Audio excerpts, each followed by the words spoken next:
নওগাঁর বদলগাছিতে গ্রামীণ ঐতিহ্যবাহী লাঠি পাতা ও হাড়ি ভাঙা খেলা অনুষ্ঠিত হয়েছে। এছাড়া বাউল সঙ্গীতের আয়োজন করা হয়েছে। বুধবার বিকেল ৫টায় উপজেলার ভান্ডারপুর উচ্চ বিদ্যালয় প্রাঙ্গণে গ্রামীণ খেলা অনুষ্ঠিত হয়। আয়োজন করেন ৫ নম্বর কোলা ইউনিয়ন বিএনপি অঙ্গ ও সহযোগী সংগঠনের নেতাকর্মীরা। লাঠি খেলার পর অনুষ্ঠিত হয় পাতা খেলা, এরপর হয় হাড়ি ভাঙা।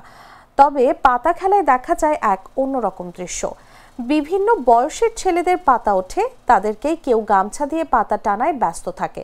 এ সময় প্রায় ১০,০০০ শিশু সহ নারী পুরুষ খেলাগুলো উপভোগ করেন। কোলা ইউনিয়নের শ্রমিক দলের সভাপতি আব্দুল হামিদের সভাপতিত্বে এতে প্রধান অতিথি ছিলেন কৃষক দলের কেন্দ্রীয় কমিটির যুগ্ম সাধারণ সম্পাদক ও বদলগাছি উপজেলা বিএনপির সভাপতি ফজলে হুদা বাবুল।